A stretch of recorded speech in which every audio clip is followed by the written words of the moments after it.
Dengan adanya bencana ini, kemudian kita lihat juga di beberapa daerah juga ternyata ada penebangan liar ini yang terjadi.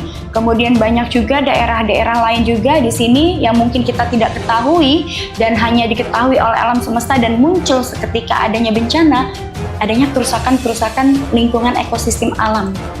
Dan entah berapa banyak lagi hutan-hutan di Indonesia ini yang memang sudah dialihfungsikan menjadi perumahan atau pusat bisnis. Itu juga sehingga ketika datangnya banjir ini tidak bisa lagi terkoordinasi, tidak bisa terkoordinir, maka air tumpah. Nah, karma manusia atas perbuatan manusia, bahkan kalau menurut aku ini berkaitan dengan pimpinan-pimpinan daerah yang sudah dipilih rakyat, tapi juga tidak mensejahterakan rakyat, tapi hanya untuk kepentingan mereka pribadi. Dia sekarang erupsi, ada kaitannya dengan bencana yang sedang terjadi dan kerusakan alam. Contohnya sekarang dengan manusia yang semakin banyak berbuat dosa, dengan manusia yang semakin tidak peduli dengan lingkungan alam dan juga keserakahan manusia.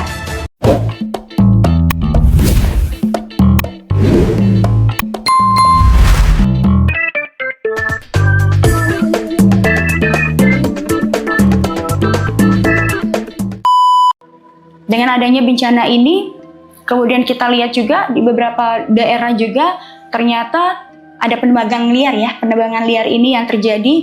Kemudian banyak juga daerah-daerah lain juga di sini yang mungkin kita tidak ketahui dan hanya diketahui oleh alam semesta dan muncul seketika adanya bencana, adanya kerusakan lingkungan ekosistem alam. Karena kita ketahui bahwa yang namanya pepohonan itu bisa menyerap air ya, setidaknya kalau banjir itu dia akan terserap, tapi ini tidak ada. Dan entah berapa banyak lagi hutan-hutan di Indonesia ini yang memang sudah dialihfungsikan menjadi perumahan atau pusat bisnis. Itu juga sehingga ketika datangnya banjir ini tidak bisa lagi terkoordinasi, tidak bisa terkoordinir, maka air tumpah. Nah, kalau aku bilang ini kaitannya dengan Serambi, Aceh, dan juga Tanah Jawa adalah berkaitan ketika itu tadi Sabdo Palon menyatakan kalah dan dia bilang pada Syekh ini, ketika kalian tidak bisa memimpin negeri ini, artinya ketika mendapatkan pemimpinan yang tidak istiqomah atau tidak mensejahterakan rakyat, maka aku akan datang dan aku akan menagih janjiku.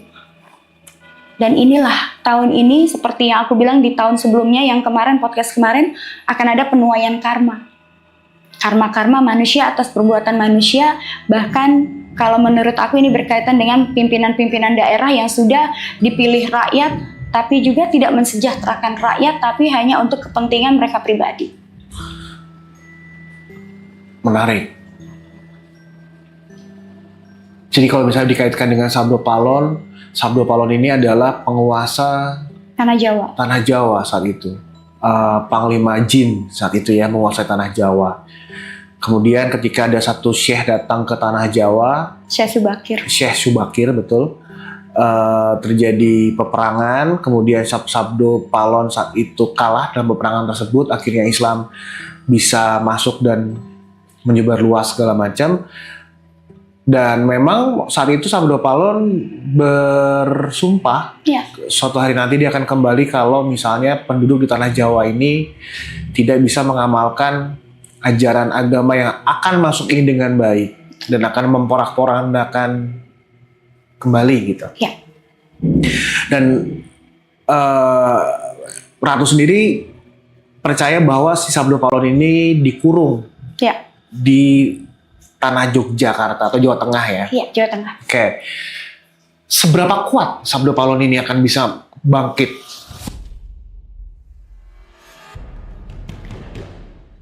Kalau dilihat dari tanda alamnya seperti aku pernah bilang di podcast sebelumnya, jika mana terjadi 7 gunung yang akan meletus bersamaan, 7-9 gunung, kita harus waspada.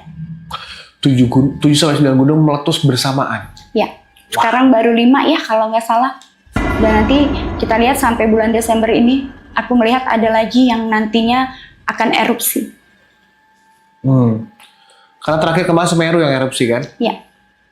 Dan kalau nggak salah hari ini tadi Merapi. Merapi juga erupsi ya? Oke, tadi kita ngomongin soal Jogja. Sabdo Pahlawan akan bangkit.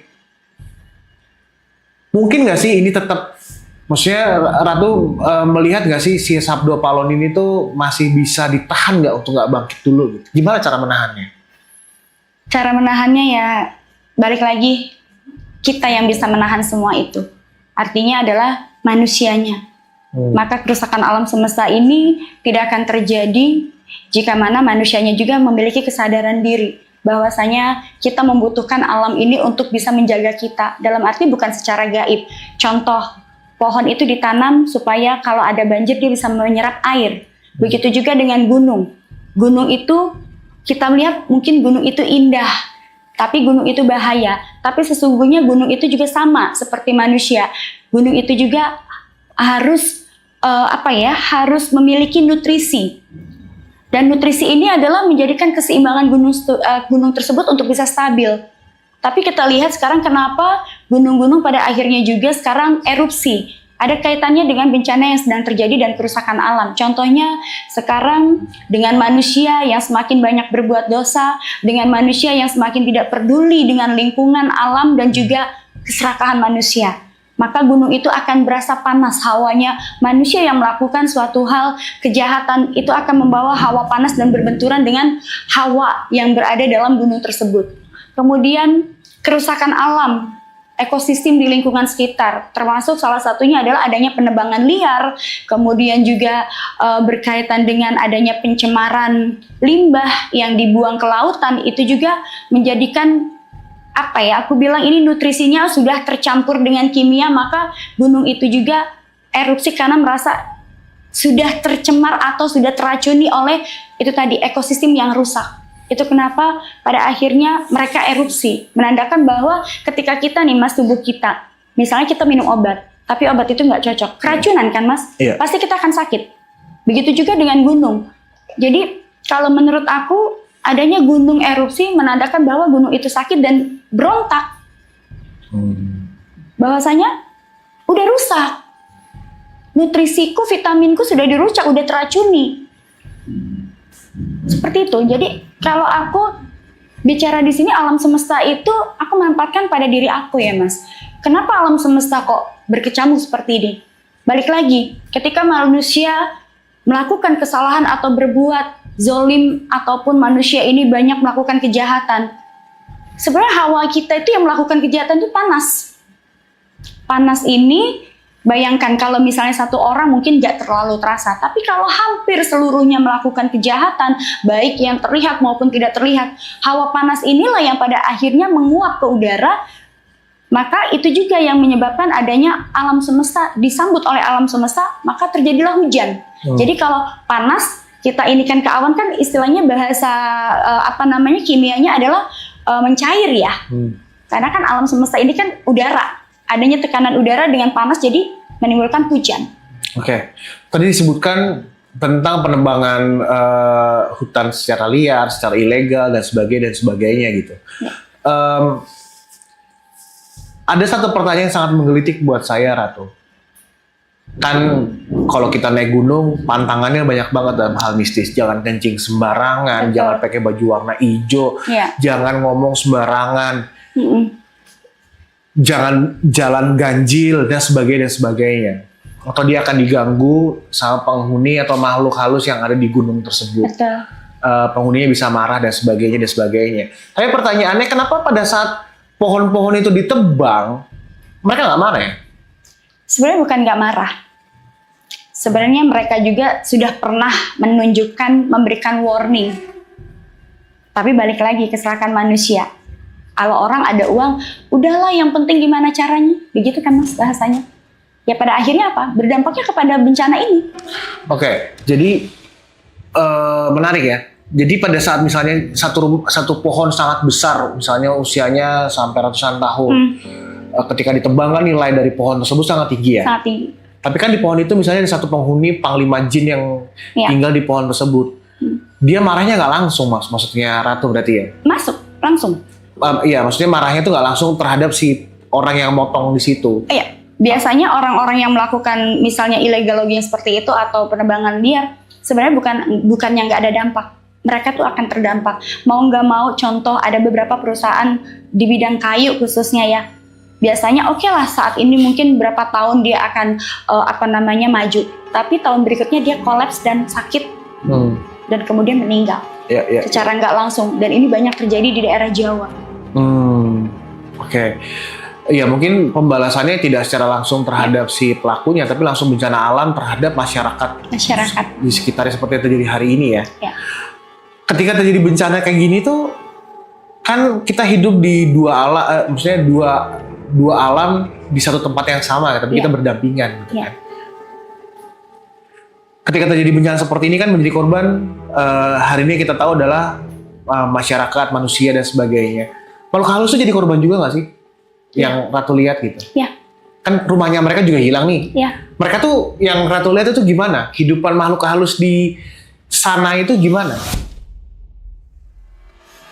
Ya mereka mencari tempat wadah baru, makanya itu kadang-kadang ada yang merasuki ke tubuh manusia, ada juga yang beberapa tinggal di rumah manusia, rumah penduduk maksudnya. Kemudian ada beberapa juga yang hijrah, ada beberapa juga yang mungkin ke laut. Makanya di laut juga banyak penghuni. Oke. Jadi sebenarnya mereka juga terdampak ya? Terdampak. Mereka juga terganggu gitu dengan adanya si bencana ini ya? Kalau begitu kenapa pada saat misalnya ya, kan kalau kita ngomongin yang terganggu dan terdampak ini kalau nggak cuma manusia gitu, mereka makhluk halus juga terganggu. Maksudnya menurut Ratu kenapa, ini logika bodoh aku ya, ada orang pengen nebang pohon, daripada ini jadi bencana buat manusia dan makhluk jin, kenapa nggak pada saat sebelum ditebang si setan-setan itu, makhluk-makhluk itu menghalangi gitu, ganggu supaya pohon itu nggak ketebang, supaya nggak jadi bencana yang lebih besar gitu.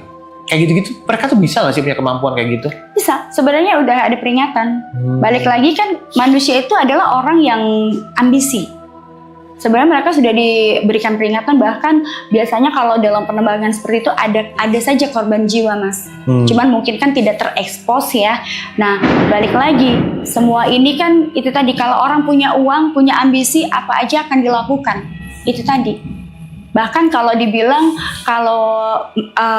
setan itu lebih kemanusiaan, tapi manusia kalau udah kesetanan nggak bisa kita handle. Oke. Tadi Ratu juga menyebutkan bahkan secara pada saat kita lagi off air tadi ya, Ratu menyebutkan Bogor tadi bilang lagi teriak-teriak nih di detik ini ya. Apa yang terjadi sama Bogor?